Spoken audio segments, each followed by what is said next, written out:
ولا يستقدمون। এক সেকেন্ড আগেও নয়, এক সেকেন্ড পরেও নয়, নির্দিষ্ট সময়ে কি হয়ে যাবে?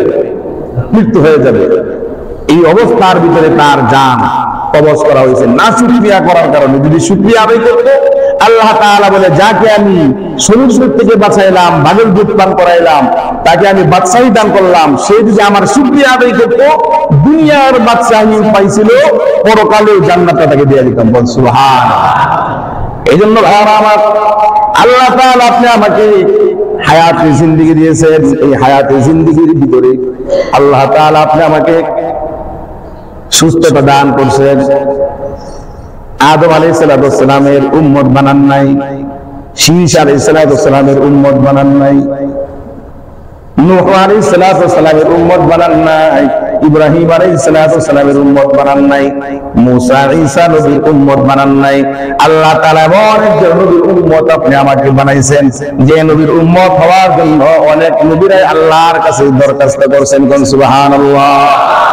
আল্লাহ রাব্বুল আলামিনের কাছে হযরত ঈসা আলাইহিস সালাম বলে, আল্লাহ আমি ওই পাথর ভাঙলাম লাঠি দিয়া পাহাড়ের উপরে, আর এই লাঠির ভিতর থেকে একটা বুজুর্গ বাহির হয়ে গেল, হাতের মধ্যে লাঠি, সামনে তার সবুজ গাছ, শাক সবজি, ভেজিটেবল, সিজন বিদিত ফল, আবার তার সামনে কিছু পোকামাকড় আছে। এই পোকামাকড়ের খাদ্য এগুলি তিনি পাথরের ভিতরে দেয়া রাখছে। সুবহানাল্লাহ বলে যখন আল্লাহর পবিত্রতা ঘোষণা করলো এবং প্রশ্ন করলো, ভাই আপনি এই পাথরের ভিতরে বসে কি করেন? এই পাথরের ভিতরে বসে থাকা বুজুর্গ বলতেছে, আমি আল্লাহ তাআলার জিকির করি, আর জিকিরের বিনিময়ে আল্লাহ তাআলা আমাকে খাদ্য দেন। কত বছর ধরে? 800 বছর। কত বছর? 800 বছর ধরে এই পাথরের ভিতরে আমি আছি, আল্লাহ তাআলা আমাকে খাদ্য দিচ্ছেন। হযরত ঈসা আলাইহিস সালাম বলে, 800 বছর? আরে এই হায়াতটা যদি আল্লাহ আমাকে দিত, আমি ইবাদত বন্দেগী করে আমার রবকে আমি খুশি করে ফেলতাম। পাথরের ভিতরে বসে থাকা ব্যক্তি বলে, 800 বছর ইবাদত করছি, এই জন্য আপনি আশ্চর্য হয়ে গেলেন।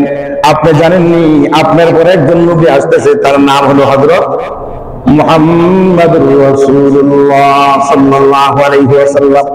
আল্লাহ তাআলা তার উম্মতকে এমন একটা রজনী দিবেন, এমন একটা রাত দিবেন, সেই রাতটার নাম হলো ইন্না আনজালনাহু ফি লাইলাতুল কদর। রাতটার নাম কি? লাইলাতুল কদর, ভাগ্য রজনী। এই রাতের ব্যাপারে আল্লাহ তাআলা কোরআনের মধ্যে বলে দিয়েছেন, যারা এক রাত ইবাদত করবে, আল্লাহ তাআলা তার আমল নামায় 83 বছর 4 মাসের ইবাদতের সওয়াব দান করে দিবে। হতে পারে আরো বেশি।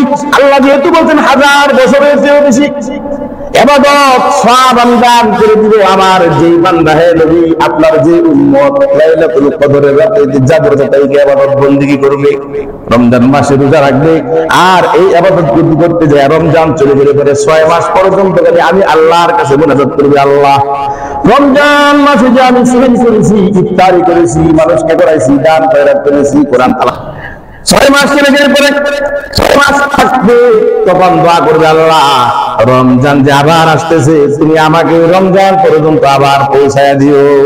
সুবহানাল্লাহ। রমজান চলে গেল, দোয়া কিন্তু বন্ধ করা যাবে না, দোয়া করতে হবে, আল্লাহ 6 মাস পর্যন্ত খালি দোয়া করা না, রমজানের ইবাদত কবুল করে নাও, রমজানের ইবাদত কবুল করে নাও। এই রমজানের ইবাদত যদি আপনি আমার কবুল হয়ে যায়, বলেন তো যদি রমজান মাসের ভিতরে লাইলাতুল কদর আছে না নাই? যদি আল্লাহ তাআলা 6 মাস নামাজের উপরে আমরা ইবাদত বলতে থাকি, আল্লাহ বিগত রমজানে, এরপরে বাকি 6 মাস থাকতে আবার বলা যায়, আল্লাহ আপনি আমাকে রোজা পাওয়ায় দেন। কোন সুবহানাল্লাহ। ঈসা আলাইহিস সালাম বলতে, কি বলেন আপনি যে এক রাত ইবাদত করলে পরে আল্লাহ তাআলা 1000 মাসের চেয়ে নেকি দান করবেন? যে উম্মতকে আল্লাহ তাআলা, যে নবীর উম্মতকে এই নিয়ামত দান করবেন, আল্লাহ তাআলা যদি আমার নবী না বানায়া ওই নবীর উম্মত বানাইতো, আমার জীবনটা ধন্য হয়ে যেত। কোন সুবহানাল্লাহ। আল্লাহ রাব্বুল আলামিনের কাছে মুনাজাত করলেন, আল্লাহ তাআলা বলেন, ঈসা আমি তোর দোয়া কবুল করে নিলাম, মঞ্জুর করে নিলাম। আমি আবার তোকে আমার নবী, বিশ্ব নবী আকায়ে নামদার তাজদারে মদিনা হযরত মুহাম্মদ মুস্তাফা আহমদ মুজতবা মক্কার বাকি মদিনার বিদু জাহানের সরদার সাইয়্যিদুল আম্বিয়া ইমামুল মুরসালিন ফখরে আরবি কন্যা সুবহানাল্লাহ, আমার ওই নবীর উম্মত বানায়া আমি আবার তোমাকে দুনিয়াতে প্রেরণ করব। সুবহানাল্লাহ। তাহলে আমরা তো বিনা চাওয়ায় পেয়ে গেছি, বিনা দরখাস্তে, বিনা চাওয়ায় আমরা কার উম্মত? বিশ্ব নবীর উম্মত।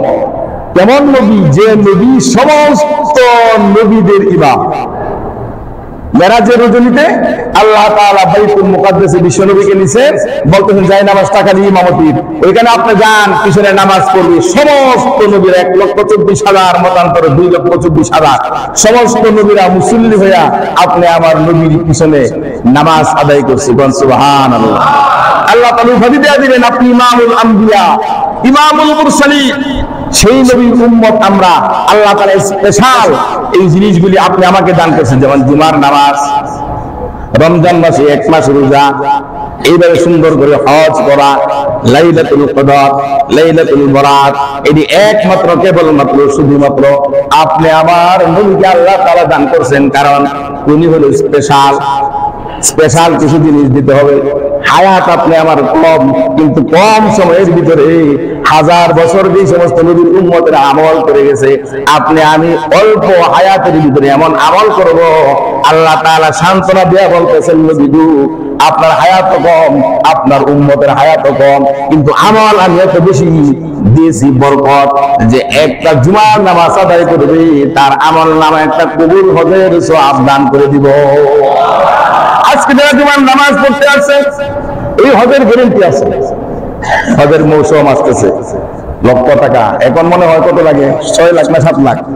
7 লক্ষ টাকা দিয়ে একজন হজ করবে। এই টাকার ভিতরে যদি ওয়ারিসদার কারো যদি ওয়ারিস থেকে থাকে, হজ হবে না। টাকাটা যদি হারাম থেকে থাকে, হজ হবে না।